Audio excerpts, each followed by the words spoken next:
Yo, what up? Brown Podcast. I'm in the building. I forgot to do something. So wait, did I forget?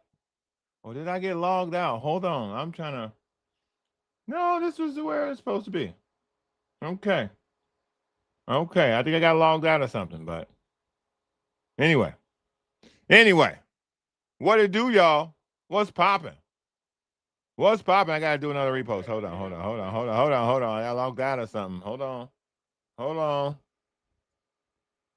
Hold on. Hold on. I got logged out or something. Now I got to figure out what's going on. Now I got to figure out what's going on. What's up, y'all? John Brown Podcast in the building. Trying to figure out the way to. You ever lose your phone? Good times. Good times. On the show today. This is the way, which is what I'll talk about when it comes to the San Diego Padres. Pimping ain't easy, and this is in reference to Scottie Ppipen, and I'll clarify. You'll understand once I, get to the nitty gritty of whatever that conversation is about. Today on the show, we're going to be talking about this. Today is August 10th, Monday. It is a celebration of life for B.R. Smith. We know him as Billy Ray, that big old rascal.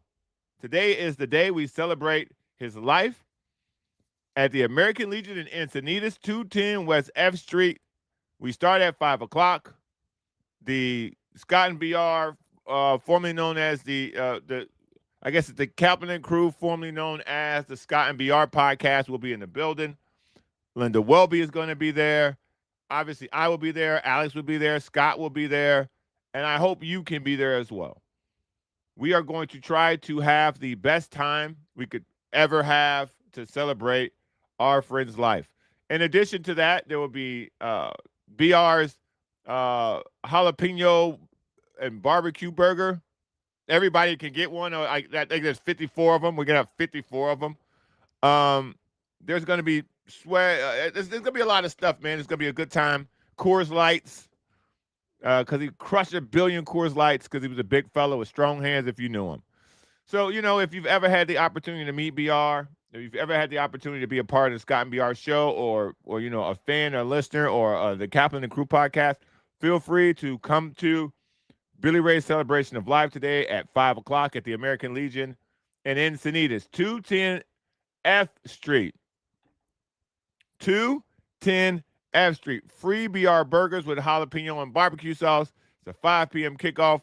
It is today, Monday. It is today. So I hope I can see some of you guys down there.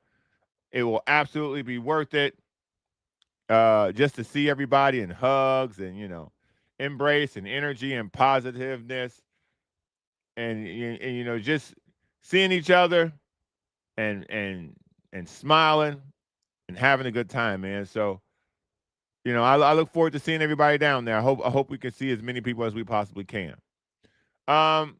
Also, shout out to the Sporting Tribune. Now down to business. Shout out to the Sporting Tribune. I'm broadcasting on their X channel. They're broadcasting on my channel. Also, about to come to you via the Sporting Trib YouTube as well. So it'll be on our YouTube, which apparently is jumpy from time to time. And I'm going to start pumping this thing through the Sporting Tribune YouTube as well to continue to build that platform and that podcast as we continue to build this one. Starting a podcast network over there with them. So I hope you guys will join me on that journey because, I always try to have a good time. Also, we are on our way, 355. We started at 87, I think it was, over a month and some change ago. Now we're at 355. We're on our road to 500 so we can monetize this podcast. I'm doing this so we can monetize the podcast, man. I mean, everybody does everything to make money. Shout out to that. The show is broadcasted on Facebook, YouTube, Twitch, X, and Kick. Shout out to the Kick bots. They'll show up. I think one of them's going to be angry today because I haven't replied to them trying to sell me something. But shout out to them. Shout out to the chat pack, my co-host. People ask me all the time, man, you need a co-host. Why don't you get a co-host? There should be more people on the show. You have more guests. The more guests is coming. We have to create the foundation of this show first before we start inviting people on it. That's my opinion. That's how I prefer to run this show. And it's my show, so that's what I'm doing. So, but since day one, I've always had a co-host. And that's the Chat Pack, man. Shout out to Ass Technology in the building. What up, fam? Shout out to Tito in the building. What up, fam? David P in the building. Should bring the Lucky Bride AA. Oh, hey, there you go. Can't think of a better way to celebrate. Shout out. Excuseless runner, 54 burgers. I mean, I think there might be more burgers than that. I hope there's more burgers than that. I don't know. But we'll see. We'll see. Raiders versus everyone. What up? Graham's in the building. Prado's in the building. Yeah, man. AvaBot. AvaBot will be in here. I think AvaBot wants to sell me something. I told AvaBot to message me. So then I got into a back and forth with AvaBot on X. AvaBot's got good work. But I don't know if it's necessary for this particular show. But shout out to AvaBot. We refer to her as AvaBot. Good job, Excuseless. So, yeah, let's talk about some of the stuff we got on the show. So I'm going to start doing something called, what is that type of this? Let's start here. Okay, let's start here. August 10th is BR Day. But that's not what I want to talk about August 10th for. I can't believe I got locked out of the X page. I got to figure out what's going on. Anyway. So let's start here. We're not going to talk about BR Day being the last start here because, there's a live podcast going, so I won't be here too long today because I'm going to be doing that pod later on today, and that's a lot of talking. And if you notice, my voice is a lot better. I'm not like, blah, blah. But let's start here is this. Today's the first day of school. Okay? Today's the first day of elementary school. My boys are in first grade now. My daughter's in second grade. And a neighbor of mine just sent his daughter to kindergarten for the first time. And when I'm talking about, watching a grown man cry is a wild experience. What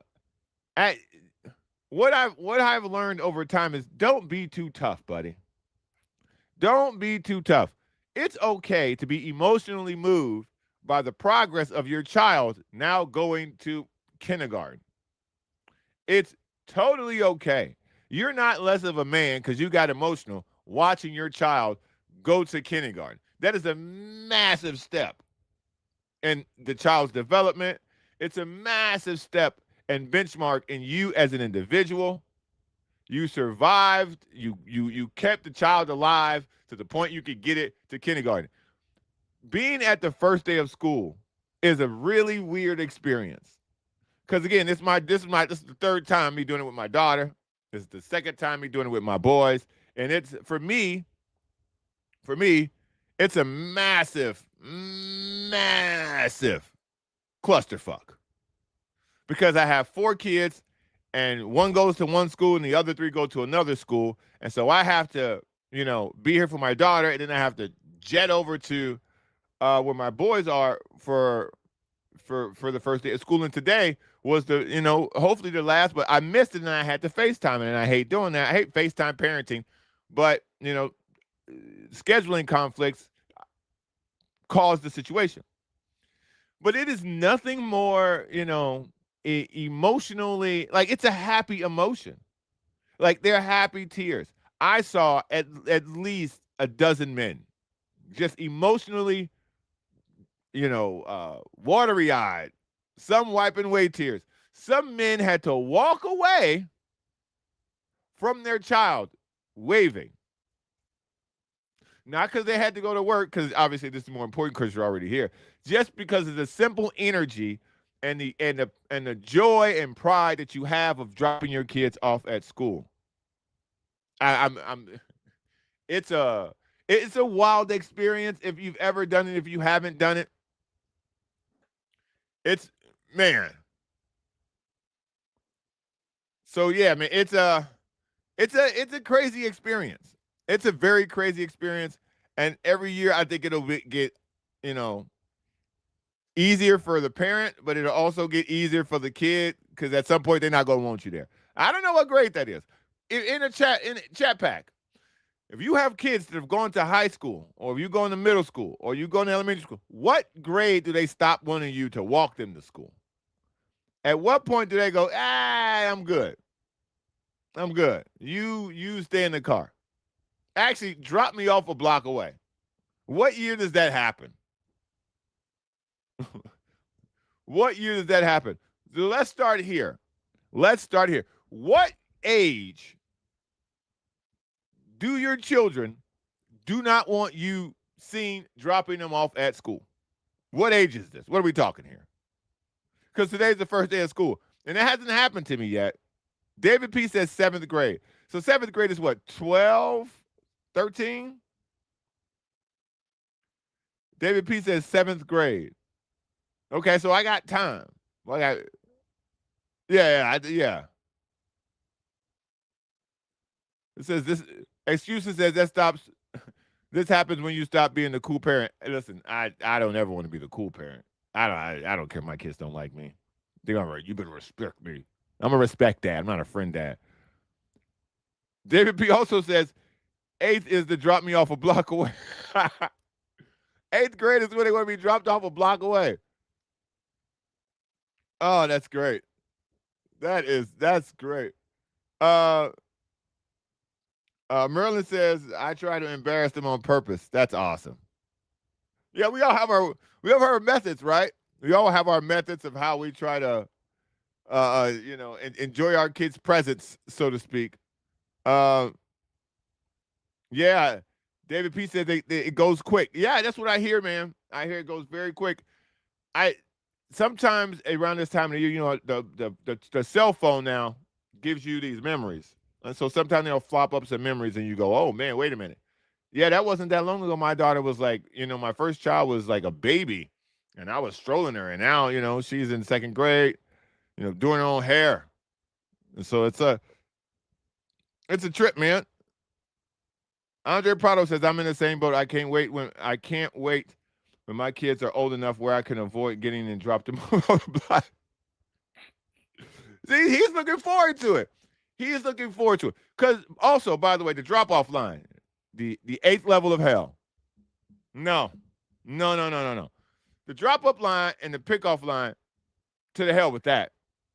No, buddy. I would rather be stuck on the 805 at 4 o'clock.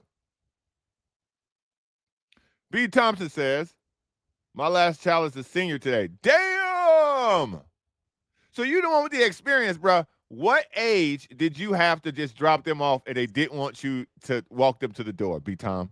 What age we talking here? What age are we talking? The kids go, no, I'm good, Dad. I'm good. Just drop me off. Let's drop me off. So today's first topic. The let's start here is, as Technology's got a junior. Excuses is a block away from his school. I live a block away from one of my kids' school as well. Like I can literally Uncle Rico. I could throw a football from where I live to where the school is. Like straight up. I mean, Josh Allen probably could. I probably got 40 yards in that cannon.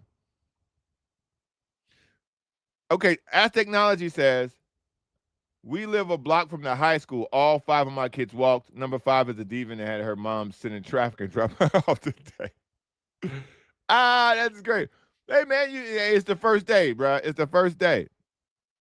So, yeah, it's David P's got a freshman. So today's crazy, man. I thought it was, I'm glad to know that there are other people here who have had the emotional, some maybe, no. Freshman year is probably more like the first day of school where you're like, oh, man, this is crazy. I got a freshman in high school.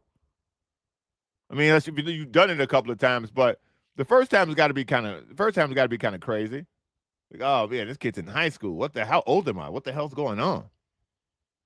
But shout out, yeah, man. The let's start here was, how old is your kid when they want to be dropped off a block away from the school? And the consensus seems to be 8th grade. It looks like 8th grade is the window. 7th is when they don't want you to walk them anymore, but they let it happen. And then 8th grade, they're like, no, bro. Right here is good. Let me out. B. Tom says, well, I always drop them off. Only walk to class the first day each year, elementary school. Yeah, see? There we go. Middle school for sure, as Technology. All right, let's get down to some. Let's get down to business here. Like I said, it's BR day, so I want you guys to also pod with me tonight, starting at 5. I think the pod tonight starts at 5 p.m. on Kaplan and Crew. Let's have this conversation because let me see. This ain't the way. No, this right here. Pimping ain't easy. I try to always make sure I do not surround myself with emotional men. Now, crying at your, I'm glad this happened today too. Crying at your kid's first day of school, that's joy. That's pride. Being an emotional man at any age gets you into a lot of kerfuffles. And I learned this in my early 20s when I was clubbing. You can't be going out with emotional men. Cause then it becomes an uncomfortable group when, she feeling you, she not feeling him. You're one of these. Oh, I want to go here, I want to go there, and now the group got to split up because 2 guys want to go here, 3 guys want to go here. You got to have a game plan. You can't be around emotional dudes. I say that because Scottie Pippen appears to be in his emotions. If you know anything about Scottie Pippen has had a tremendous NBA career. Scottie Pippen is a top 50 NBA player. Scottie Pippen is regarded very highly as one of the best players in basketball. Scottie Pippen's life post-basketball has been very strange. Let me repeat. Scottie Pippen's life post-basketball has been very strange. At one point, he was beefing with Scottie Pippen. At one point, Scottie Pippen was beefing with Michael Jordan. And then on the other hand, Scottie Pippen's wife was fucking Michael Jordan's son and future. Also, though, Scottie Pippen has a son in the NBA. Very good player, too, by the way. Not an all-star, not an all-NBA player, but an actual NBA player who will have a double-digit year career because Scottie Pippen Jr. can play. He's a great backup point guard. Very good team. I wouldn't be surprised if Scottie Pippen Jr. finds himself on some NBA championship teams as a role player because he is phenomenal in that position and in that role. Great coming off the bench from Memphis when John Morant was doing, when he was out here being 2 guns. But I say that to show you this video. I say that about Scottie Pippen because I want to tell you something good before we get to this video because Scottie Pippen is in his emotions. Scottie Pippen at this point in his life is selling crypto. Scottie Pippen made an appearance on the Patrick Bet-David show, which he does, annually, I think once a year or something like that. He goes on Patrick Bet-David. And on the Patrick Bet-David show, he said some crazy things. Now, keep in mind, over time, Scottie Pippen has said, LeBron's better than Jordan. And then backtracked when The Last Dance came out and he started getting on a lot of run again and said, nobody's better than Jordan. Right? Okay? Yeah, Andre. Prado, bro, listen. Scottie Pippen's ex-wife, from a public standpoint, has put him through more than you could ever imagine publicly for a famous man. Buddy, your wife got to chill. But you can't control her once she's your ex. But I digress. Because this is Scottie Pippen on the Patrick Bet-David show over the weekend. Stuff ahead of LeBron as a team standpoint. My success as a team is more successful than LeBron. I got 6 rings. Okay, so then if I talk to an NBA owner, by the way, this is very helpful because this is very helpful because for me as a fan, I've followed this. So if I speak from an NBA standpoint, owner, and I want to find an all-around player to be my number one, you think the average owner is going to pick you or LeBron? I don't know. Got it. Okay. So that. You want individual accolades or you want championships? Because I didn't chase mine. Okay. Now, no. That's a lot to unpack there. Listen, The fact that he couldn't say a general manager would choose him over LeBron stops the question right there. It stops the question right there. If you want to go with team accolades, then yes, Scottie Pippen is the best number 2 in NBA history. Yes. And now this is going to start a fight amongst people. But yes, as a number 2, Scottie Pippen is better than Kobe Bryant as a number 2. Okay? Understand what I'm saying? As a number 1, Kobe Bryant is better. As a number 2, which Kobe Bryant was to Shaquille O'Neal, remember the fracas? Remember Kobe Bryant not wanting to shoot at times? Remember Kobe Bryant not wanting to pass at times? Scottie Pippen is the number 2 of all time, behind Dennis John Stockton. Like, you have to understand the argument that is happening for this discussion and this dialogue to be healthy and talked about with common sense. Scottie Pippen is a better team player. He's a better number 2 than LeBron James. That is not a debate. It's not a debate. But the argument about winning championships being the benchmark of what makes you a better teammate is a tough argument. Because Robert Horry has a ton of championships. I would rather have Scottie Pippen than Robert Horry if we're building a team. Better defender, better scorer, better second option. If Robert Horry is your 5th best player, you might win a championship. If Scottie Pippen is your 2nd best player, you're going to win a championship. You see the difference in this? Now, LeBron James, and let's talk about LeBron James as not the first option because that's the crust of this conversation. LeBron James as not the first option has never won anything. Now, granted, he's in an advanced age, and he was on Michael Jordan's level for the majority of his career, so he's the guy. LeBron's been the bus driver his entire career. His entire career, LeBron's been the bus driver.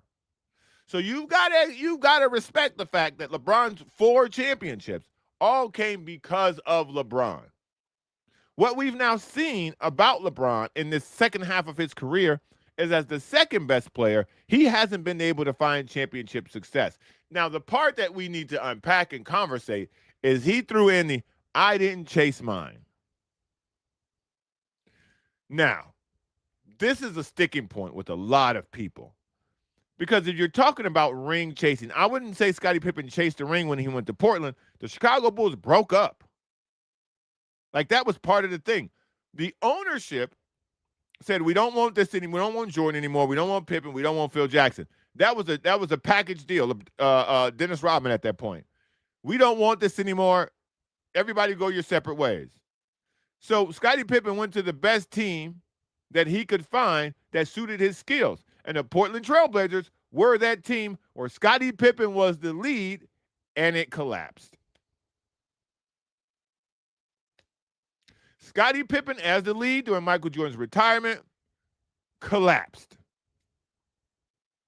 So when we talk about whether or not Scottie Pippen is a number 1 or is a number 2, Scottie Pippen's 2 runs as the number 1 in the prime of his career, one at the very peak and one right after the peak, led to 2 collapses. With Michael Jordan as the number 1 and Scottie Pippen as the number 2, buddy, championships. Oh yeah, I see. And this is how fond I think of Scottie Pippen. This is how fond I am of Scottie Pippen, because I don't want anybody to take this as slander for Scottie Pippen. I'm such a Scottie Pippen fan. I completely blocked out when he went to Houston. Because he went to Houston 2nd. He went to Portland first, and then he went to Houston. Because at Houston, he couldn't play. When it was him, Charles Barkley, Hakeem Olajuwon, that was gross. That, my friend, that was ring chasing. Scottie Pippen playing on the Houston Rockets was absolute 100% ring chasing. And so you could say I got 6 championships, but I didn't have to chase mine. You chased them, you just didn't catch them, big fella. Scottie Pippen is one of the top 50 players in NBA history. So I'm not downgrading him, but I think Scottie Pippen needs to just keep selling crypto on the Patrick Bet-David. He said a lot of shit on the Patrick Bet-David pod, by the way. He talked about Zion Williamson. He said a lot of stuff that had nothing to do with crypto. When you start having these former legends going on these podcasts, trying to, I don't know, sell something or rehash their career or get themselves back in the limelight. Look, man, Scottie Pippen, first and foremost, man. Again, this is a fan. I'm a fan of Scottie Pippen.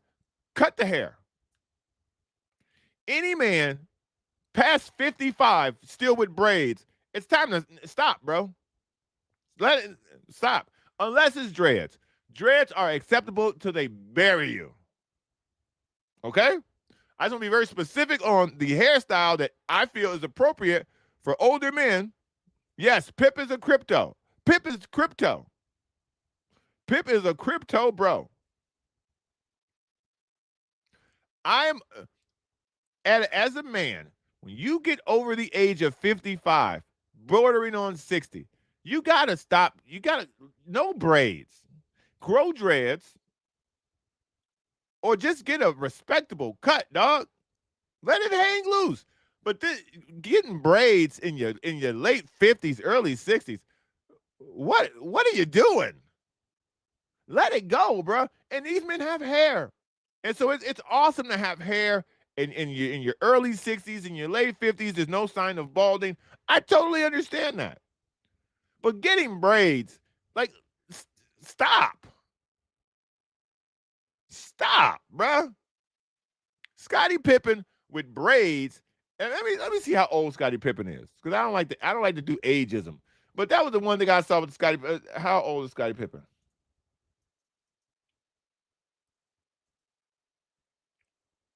Damn, he don't even come up when you search Scotties no more. Damn, that's crazy. Scottie Pippen is 60.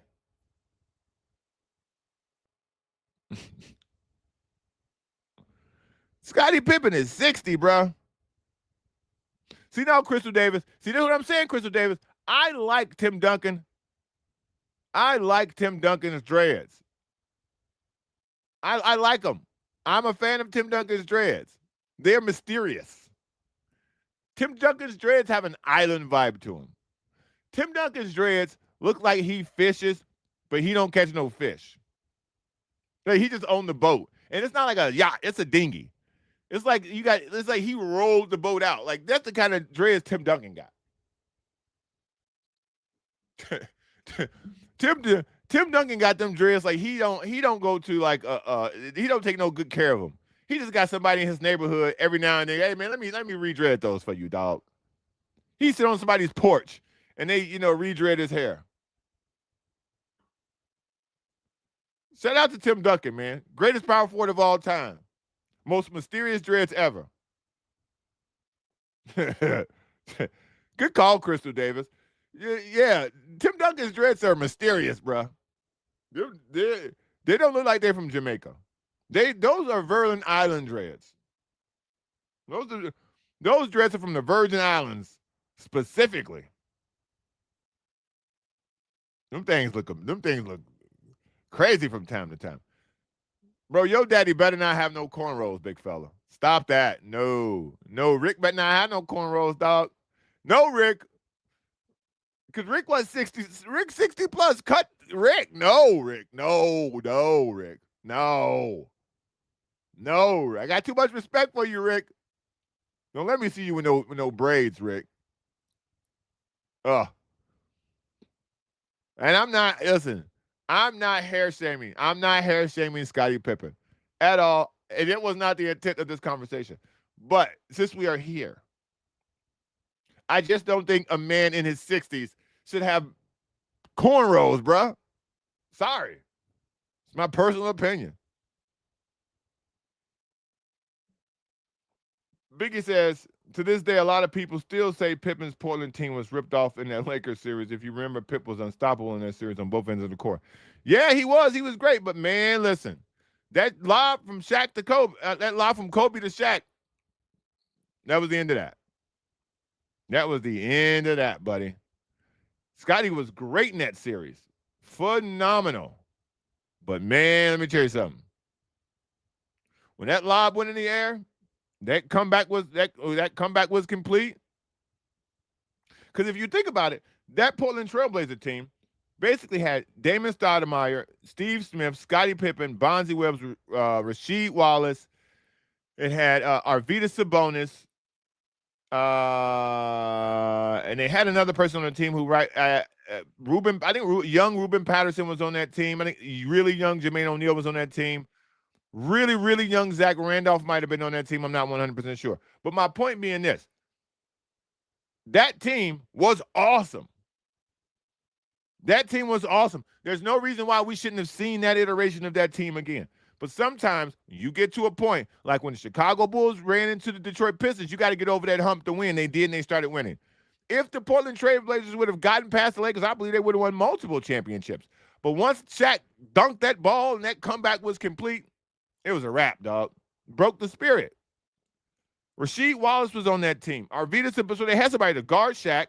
They had somebody to space the floor and shoot threes. They had a tall ball handler like Scottie Pippen. They had Bonzi Wells who could score in the mid-range and could spot up and shoot threes. They had Damon Stoudemire as a point guard who, blow past Derek Fisher, could make you guard. Like, they had everything on that Portland Trailblazer team.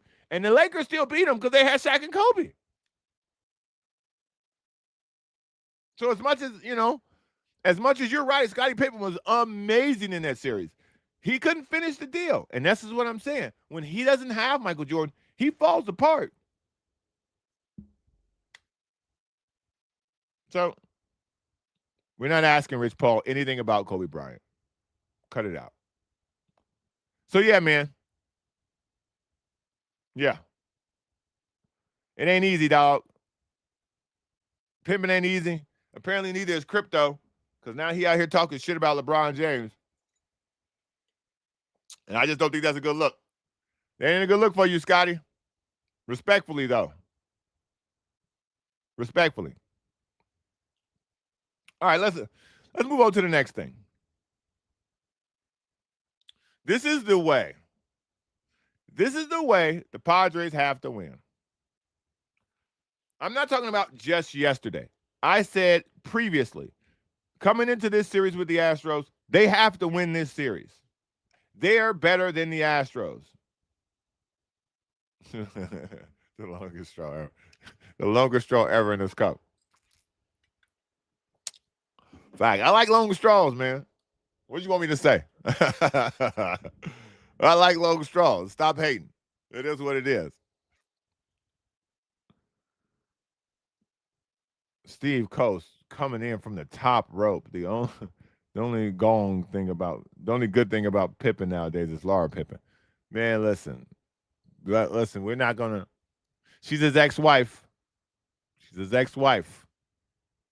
And she's embarrassing the name. At some point, he's got to. First of all, Scotty, two things. Okay, hold on. Let me take this down real quick because I forgot about that. I forgot this too. Two things at some point. One, Scotty, cut the hair. Not cut it, but fix the braids. You don't need them. You're 60. Two, at some point, Larsa Pippen can't be Pippen no more. You got to go to court and get your name back. She damaging the name, dog. I'm sorry. You got Scottie Pippen Jr. out here doing this thing. You got he's got a daughter who's a very good volleyball player. She goes to university. And his youngest son just got a scholarship. He just signed to play D1 college basketball, high-level D1 college basketball. Their mother, buddy, she got to get the name back. Whatever her original name is, she going to have to get that one. You got to go to court, Scotty. Okay, use some of your crypto coins, get you a lawyer, and force this woman to stop using your last name. Because I got to take my hat off to Scottie Pippen. As a person with an ex-wife, he's very respectful of her. She can share the name.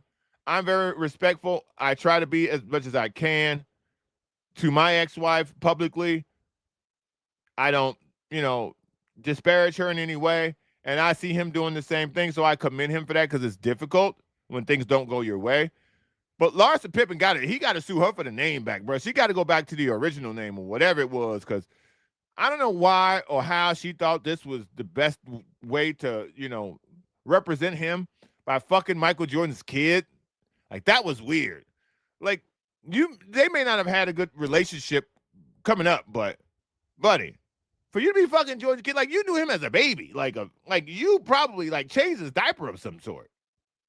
Like, come on.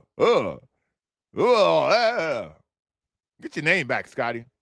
That's the one thing. Scottie, I'll get you. You got to make some money at post basketball. You have some of the worst contracts in the history of the league for a player of your caliber. So I understand. I totally get it that, the money-wise, you got to sell something. But nobody's hurting the bottom line like Larsa. No disrespect. No disrespect, but figure that out before you use some of your crypto, get your name back. Anyway,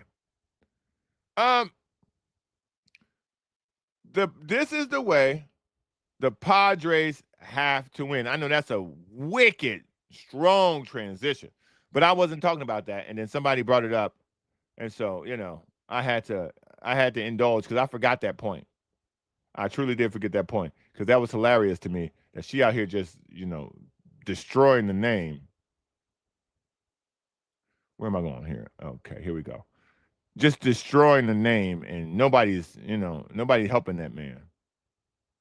So this is the way the Padres have to win baseball games. And like I said, not in a way in the sense that it needs to be 7-2. The Padres need to win baseball games in the manner in which they won this series. Coming out of this after winning 2-1 was very essential. Very, very essential. You've got to, for the rest of the season, you've got to win these things. You've got to win these series going out 100%. You cannot drop a series to a team you're better than, because now this sets you up against Milwaukee to really stamp yourself going forward. You don't face Mizorowski, who got to 200 strikeouts, I think, faster than anybody has. I think it's the graphic I saw about him reaching 200 strikeouts was, I think it was like the most strikeouts, quickest than anybody else, like ever, or something crazy like that, to get to 200 strikeouts. So they don't miss him. They got Henderson, Harrison, and May. We got Walker Buehler, Robbie Ray, and Mize has got his opportunity to, I don't know, fix what that first impression. Let's get rid of it. Let's get rid of that first impression, because now we're here again. And Mize got to give us a better effort today against Milwaukee, because this series is not as key, because Milwaukee's a very good team, and you're not necessarily expecting for them to run through Milwaukee. But walking away from Milwaukee with 2 out of 3 puts you in very good shape going forward. It puts you in very good shape going forward. Tatis now has, I think they said, 5 home runs in the last 10 days or something like that. So the power is finally translating to the ball going over the fence. Jackson Merrill seems like he's coming out of his shell of whatever he was. He seems healthy. He seems to be seeing the ball. He's hitting home runs to dead left, right, center now. So the guys who you are expecting and were expecting to hit are hitting, and you can't do anything but be super excited about that. You can't do anything but be super excited about that. So for me, I really think this is an opportunity for the Padres to come into this series with Milwaukee, a potential playoff opponent, a division leader, and really prove. This is a prove-it series to me. It's not end-all, be-all if they don't win it or if they get swept. This is a prove we are on the right track. Prove our momentum is putting us in the right direction. Has to, man. It has to. I think a positive effort out here against the Milwaukee Brewers will give the San Diego Padres the I don't want to say an extra feather in their cap, but it'll put an extra pep in their step because now when you go out here and you do it against a first-place team that everybody's expecting to compete against the Dodgers, this is the team you want to kind of start saying, all right, let's get our footing against this team. Let's see where we stand. This version of the Padres, post-All-Star break, let's see where we stand against teams that have been good all year. Because you can't measure yourself against the current standing of the Dodgers. I don't know what's going on with them. I'm not worried about it. They got plenty of time to figure out what they got going on, but the way they got, they got beat by Arizona. The team that the Padres just split with. But again, none of this has me looking at the Dodgers going, ooh, I think something's wrong. Not in the least bit. Not in the least bit. But the Padres still stand where they stand in the wild card, man. And so from that standpoint, you're still a game out. I don't know. Let me see who plays, who the Diamondbacks play. Because you're more likely now, because Philly won again too. But in their last 10, the Padres are 7-3. The Diamondbacks are 6-4. The Phillies are 6-4. The Cubs are 7-3. So everybody in this range of the 4 wild card teams that are really apparently in it, they're all playing good baseball. Now, the Phillies have some weird run differential of 0, but the Padres are -10. The Cubs are 107. So the Cubs appear to be the only team that's a lock. They're 69-50. They're chasing the Brewers. But the Padres on the heels of the Diamondbacks. They're on the heels of the Phillies. So you need one of them to fall, and you see one of them before the season's over. And so that's why I thought winning the Diamondback series 3-1 was pivotal, because now, again, you are chasing somebody. You're looking through the front windshield as opposed to the rear view. And once you get in that spot, you don't need to worry about what's happening behind you because you're moving forward. Look at that thing. Yeah, don't you come in here with that. Don't you come in here with that. They're fine. They're 7.5 games ahead. They're getting healthy. That's what's happening to them. They're getting healthy. These losses that they're carrying mean nothing. This is why I think people are like, oh, the Dodgers, these losses the Dodgers are getting mean nothing. They mean nothing. It's just something to talk about. It's content. These Dodgers losses are content. These are hot take setups to fail. This current Dodger run of losses is a hot take waiting to get exposed come end of October. Early November, that hot take gonna look real stupid if you're one of these people. Oh, the Dodgers are gonna get bounced in the first round. All right, you be dumb enough to say that if you won't. You be dumb enough to put your name on that if you won't, because they're struggling in, I don't know, August the 10th. All right.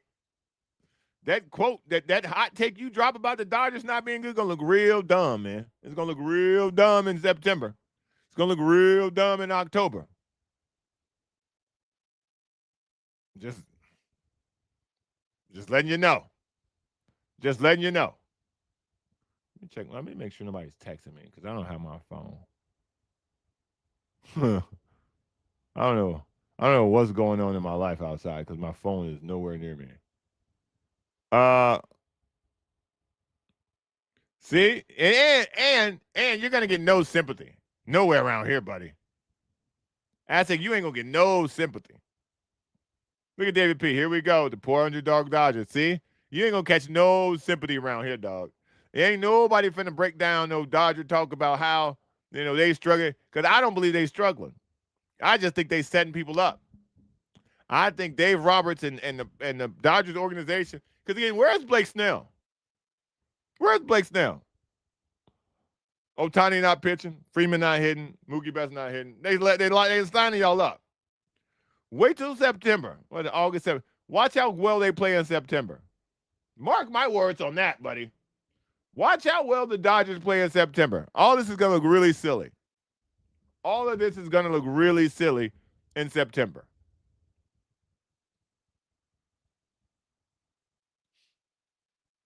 That's all, man.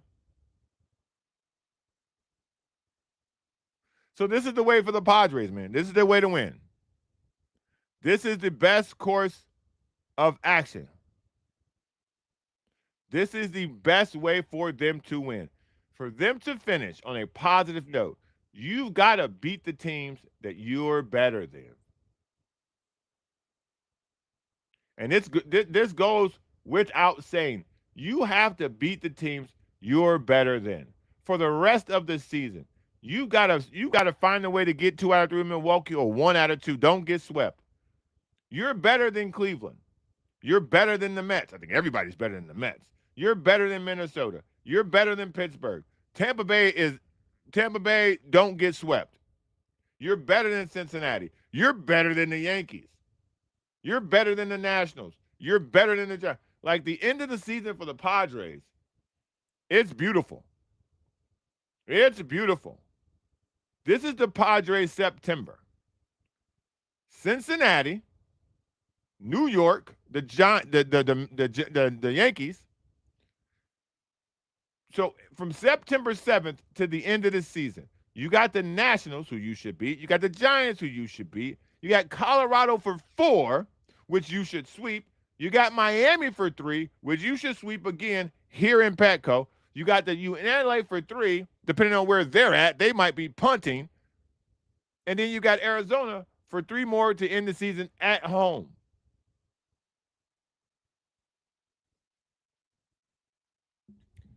As bad as the season has gone, this is the way to make everyone forget everything that happened pre-All-Star break. No matter whether Manny was batting 160-something at one point, Cronenworth was batting 140-something at one point. Tatis had no power. Xander Bogaerts was in the low 200s, still is. You had no pitching. You had your bullpen was starting to fall off the face of the earth. The only thing that's been consistent about the Padres this year is that Fernando Tatis has been a great all-around player all year, and Mason Miller has been lights out, period, no matter what. He gave up a run the other day, but at the end of the day, they still won the game. So, with those 2 things are the only 2 constants you've had all season. Everything else has been a mixed bag of suck. And you still, in September, your schedule sits out for you to walk into the wild card, not even in the last spot. If they get hot enough, they might get on the heels of the Cubs. Because again, look at this. This is the Padres' September schedule. They got 3 against Cincinnati, starting August the 31st. You got 3 against New York. You got 3 against the Nationals, who will be eliminated at that point. San Francisco eliminated at that point. Colorado eliminated 2 months ago. Miami will probably be eliminated at that point. The Dodgers will be folding the tent, getting ready for the postseason, and you might be going fisticuffs, back alley brawl with the Arizona Diamondbacks. Look at it. Look at it. You go look at it. After everything that's happened, as much negative energy that we have wasted being pissed about this club, it's the end of the day, and the sun might come out. But wouldn't it be so Padres for them to just drop the ball? Can the Peloton Padres actually get off the Peloton and hit the streets? Can we actually get some motion? Can the Padres actually get some motion? I don't know. But they got off to a good start, because you got to beat the teams you better than. And the ones that are better than you, you got to compete. You beat the team you were better than over the weekend. Now at the start of the week, you got to compete against the Brewers, who you will not face their best pitcher, so all is fair. We ain't got no pitchers. We won't face their best pitcher. Let's get busy. See you on the diamond, man. Shout out. Let me see now. What else I got? One more thing here. Let me see. One more thing. Where the music at? So the thing I want to talk about also. Remember,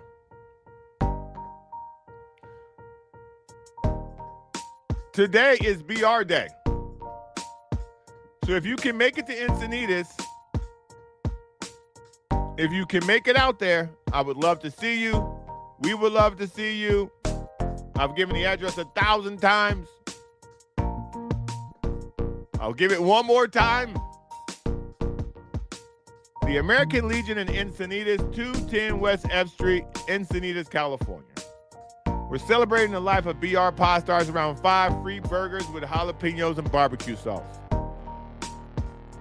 Shout out. Hopefully I see y'all out there, man. Oh, wait a minute. Wait. Stop the music. Get the gun out. Let me pop the trunk. Hold on. I said, let me pop the trunk. Hold on. Did y'all see this foul by Dejanay Carrington over the weekend? San Diego's very own. I said, did y'all see the foul? Did you see the foul, bruh?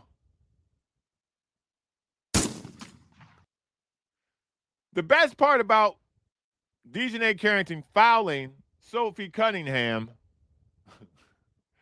by the way, all the trans flag people went insane when this happened. They all bought Dejanay Carrington jerseys after this happened. No, the WNBA is in a weird place. Dejanay went to block the shot, missed the block, nailed Sophie Cunningham. Sophie Cunningham, you know people are not afraid of you when you jump up to fight them and they don't even flinch. Did you guys see this? Should I pull this up? Do you guys need to see this or no? She jumped up to Sophie Cunningham, all 95 pounds of her, jumped up to fight Dejanay Carrington. Oh, the Indians can't. Listen. Okay, I'm gonna slap this too. I'm gonna get the big gun for this guy. I'm gonna get the big gun for Enes Kanter, buddy. Let me get this. Let me finish the Dejanay one first. So Dejanay, Sophie Cunningham is supposed to be the enforcer, buddy. When you don't flinch at the enforcer, you're in trouble, Indiana. Luckily, this is women's sports, so you don't necessarily. Your enforcer can't be 90 pounds, bro. Yeah, she still, and this is the thing that I found about it. Graham, you are 100% correct. She still made the layup. It was a hard foul. It was a flagrant one. The fact that they found a flagrant 2 in real time and she was ejected from the game. Okay, I agree with that. I totally agree with what happened. I agree with the call on the court. I agree with the replay. That's where it stops, though. That's where it should stop. The fact that Dejanay went into the locker room and said white privilege added the Indiana fever. Boy, listen, these women messy, bro. These women messy, bro. I told y'all after All-Star break, a lot of people start paying attention to this league, and it ain't got nothing to do with dribbling basketballs. Boy, this league's so messy. And it's about to get even more messier. Listen, Enes Kanter. Enes Kanter, Royce White. I'm glad Excuseless brought this up. Buddy, the fact that Enes Kanter failed as an NBA player, by the way, it's a complete honor to make it to the NBA. You made it farther than I did. So my critique on you at this point is not as a basketball player. It's as a man. What are you doing? What is Enes Kanter and Royce White doing? By the way, Royce White had a very short NBA career after a great career at Iowa State. High draft pick. Royce White was afraid to fly on an airplane. Royce White was drafted by the Houston Rockets and was afraid to fly. So lost his NBA career because he couldn't bring it upon himself to get on an airplane. Mr. T style. For those of you who remember why Mr. T couldn't fly on an airplane, they had to drug him every time to get him on a plane. He would wake up mid-flight and try to kill everybody. But my point being this, Enes Kanter and Royce White are a part of the reason why the Sophie Cunningham, Caitlin Clark, Indiana Fever, MAGA right versus the trans people. This is dumb. Royce White is talking about he wants to protect girls in sports. Royce White did not allegedly beat his ex-wife and his child. He beat them so bad, he has a lifetime restraining order against him. You can look this shit up. So Royce White, how are you for protecting women in sports, but you beat the shit out of your ex-wife, buddy? I don't understand. That doesn't fly. Enes Kanter, you've always been an attention whore, buddy. You always have been. You have always wanted to get into this right-wing scam of talking politics because you think that's the way forward. And that's cool, buddy. I don't judge how people try to get their cash off unless you Scottie Pippen who can't, whatever. But fam, what are we really doing in the years, Lord, of 2026 in the inner ring of Earth? Because if you know about the ice wall, what are you doing on the inner ring of Earth trying to join the WNBA because now you say you identify as a woman? Enes Kanter says, I fit all the criteria for someone eligible for the WNBA draft. Buddy, what are you doing? What are you doing? What are you doing? Really? This is what your life's come to, you and Royce White? Again, Royce White beat his wife, but he wants to protect girls in sports. He wants to protect women's sports. Hey, Royce White. Hey, Enes Kanter. If you want to protect young girls in sport, how about you do this? Because I have a much better idea that could probably help both of you be more profitable in this space. How about you get your Republican friends to not spend $30 million of AIPAC money on elections? Take half of that and dedicate it to women's sports around America. Barnstorm women's sports in America to make sure they have jerseys, to make sure that they have proper gyms to play the sports in.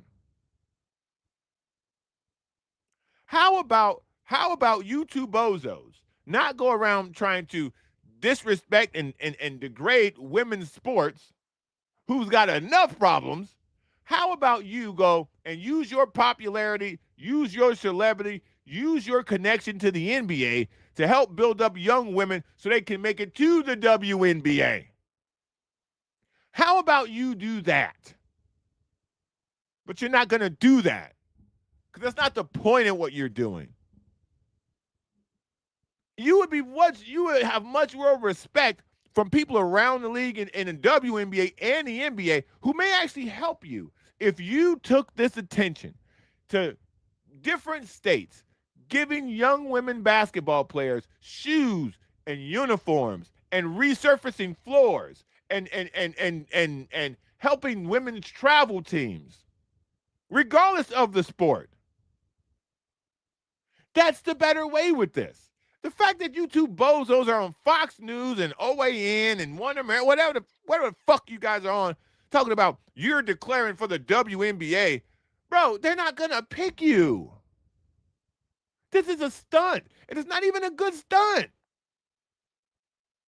It's not even a good stunt. You guys have actual, legitimate sway on the right. Use it for positivity to uplift young women. Trying to get in a WNBA because of some trans thing that Sophie Cunningham said, and in a reply, bro, you look dumb. You look dumb. Any man that makes it to the NBA has achieved something in his life only like 0.1% of athletes ever do. And this is the way you're going to embarrass yourself on the way out.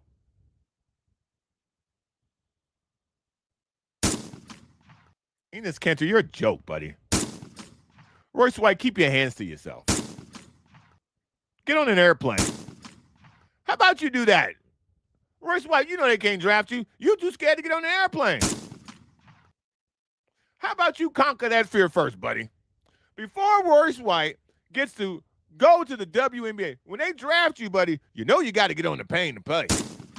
You know you got to put your seatbelt on an airplane. They got to punch your ticket. You got to fly. You got to get over your fear of flying. The one that tanks your NBA career. The reason why you couldn't make the NBA in the first place. The reason why you only played 4 games.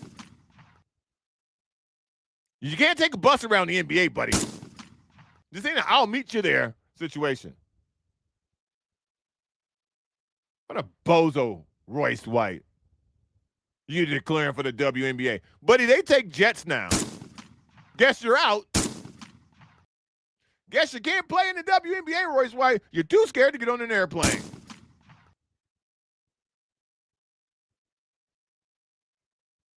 A damn music at.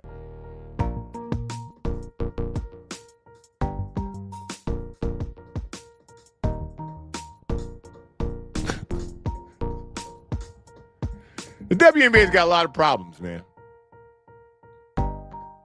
They really do. And it just keep getting worse. I'll see y'all tonight, man, at the celebration of BR. Till then, don't join a women's league. Bye.